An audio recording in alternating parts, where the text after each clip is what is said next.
Salut à tous et bienvenue dans ce guide sur les couloirs de la Fork Tower, juste après le premier boss et avant le second. Il y a très peu de documentation sur cette partie-là de la tour car elle n'est pas spécialement dure, mais je me suis dit que ça serait quand même utile de dire quelque chose dessus. À l'heure actuelle, il reste encore des choses à découvrir, par exemple sur la disposition des pièges et le nombre exact qu'on est censé trouver, mais j'espère que ce guide fera l'affaire. Après avoir vaincu le premier boss, prenez votre coffre, réappliquez vos buffs de paladin sur la sphère, puis séparez-vous en deux. Écoutez votre shot caller, souvent fait groupe A, B, C à gauche et groupe 1, 2, 3 à droite, mais ça peut changer. Je vous conseille énormément de faire d'ailleurs 2 conversations vocales distinctes pour les shot calls, sinon ça va être impossible de comprendre pour l'un des deux groupes. À partir de la ligne rouge, laissez vos voleurs avancer en premier et utilisez en boucle leurs compétences de détection de pièges, car il peut y avoir des pièges un peu partout. Il y a 2 types de pièges différents. Les pièges simples, reconnaissables par un rond orange avec une chaîne en métal en cercle dessus. Marcher dans ces pièges cause une explosion avec une portée suffisante pour tuer la plupart des gens trop proches de celui-ci. Le meilleur moyen de gérer ces pièges est que tout le monde recule légèrement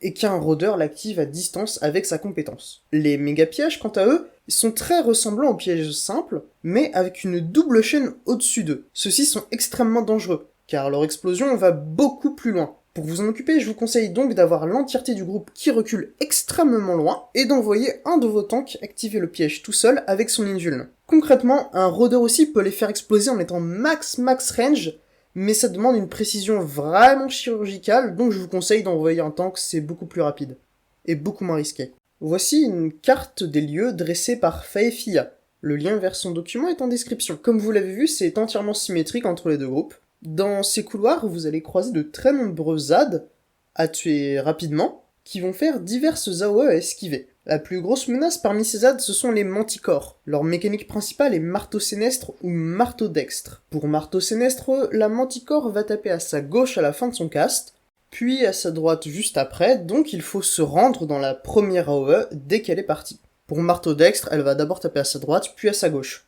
Les tanks jouent un rôle extrêmement important quant à ça. Il faut donc orienter ce mob de sorte à ce que ce soit facile pour l'entièreté des joueurs d'esquiver les coups en passant de la gauche à la droite du mob ou l'inverse. Aussi, ça vaut pour la manticore mais aussi pour tous les mobs en général. Il faut impérativement qu'un chronomancien ralentisse immédiatement les mobs, en particulier les manticores, pour que vous ayez suffisamment de temps pour réagir à cette mécanique, qui vous tuera en un seul coup sinon. Aussi, les artilleurs et samouraïs n'hésitent pas à tenter de one-shot les manticores et autres, car ça peut marcher. Ensuite, pour ce qui est de ce qui fonctionne ou non contre les ZAD, parmi les étourdissements et divers effets de statut de chacun des jobs fantômes, etc., c'est visiblement différent selon les mobs. Je vous recommande de tester par vous-même. Je vous avoue que c'est un peu le bazar de comprendre ce qui fonctionne exactement, car les ZAD meurent assez vite. Parfois, il y a des jobs fantômes en double qui utilisent leurs effets les uns par-dessus les autres, etc. Dans tous les cas, vous n'avez rien à perdre à appuyer sur vos boutons comme le time stop du bard, les attaques paralysantes de l'artilleur, etc.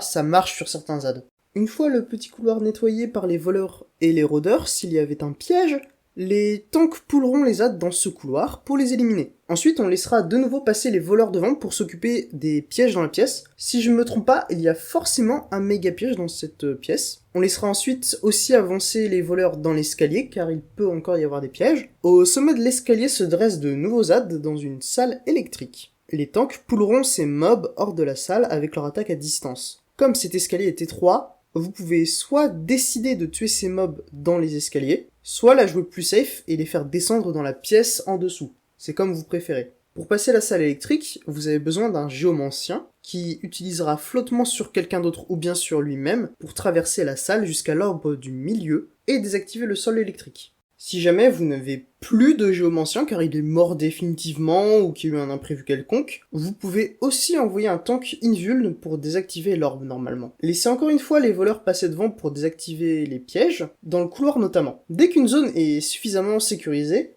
les tanks peuvent pull les mobs vers vous pour les éliminer. Dans ces couloirs, une grosse orbe verte très effrayante va se balader. Si vous marchez dedans, vous allez juste être réduit au silence pendant 1 minute, donc dans l'incapacité de lancer des sorts. Embêtant pour certains jobs comme les casteurs et les soigneurs, mais certains jobs comme la plupart des tanks et mêlés s'en fichent totalement. Si on regarde la map, on voit que vous avez plusieurs options. Je vous conseille d'aller chercher le plus de coffres au trésor possible pour maximiser votre gain de gemmes mystiques de la force. Voyons d'abord comment aller chercher le coffre à 3 gemmes. Pour cela, allez vers le nord. Une fois les ennemis sur le chemin éliminés, les voleurs, ouvrez la porte, et passez devant pour détecter les pièges et arriver dans ce nouveau couloir. Et là, le coffre sera soit dans la pièce de gauche, soit dans celle de droite.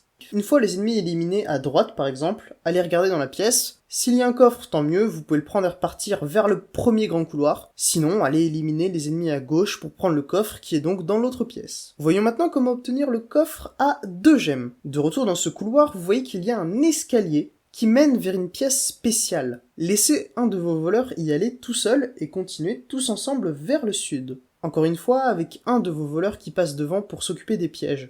Avoir 2 voleurs pour cette section vous fait gagner du temps car un peut rester dans le groupe tandis que l'autre peut s'occuper de la pièce spéciale. Pour cette pièce spéciale, dès que vous rentrez dedans, un compte à rebours se déclenche et au bout de quelques secondes, des pics apparaissent et tuent ceux présents dans la pièce. Ce qu'il faut, c'est que votre voleur utilise son sprint occulte pour foncer jusqu'au bout de la pièce, et ensuite sa compétence pour révéler une porte secrète cachée sur le mur du fond, et passer à travers ce mur. Il atterrira dans une pièce en dessous, et pourra l'ouvrir de l'intérieur, pour que tout le groupe aille chercher le coffre dedans. Ensuite, il n'y a plus grand chose de spécial. Des mobs et des pièges sur le chemin, une orbe électrique à désactiver. Pour la toute dernière salle, je vous conseille de longer sur le côté, pour vous retrouver dans le petit coin ici, pour aggro les mobs. Car si vous sortez de cette pièce pour retourner dans le couloir, leur aggro va reset, et donc autant être dans une position où vous avez un peu d'espace pour esquiver. Pour information, si mes sources sont exactes, sur votre chemin, vous êtes censé croiser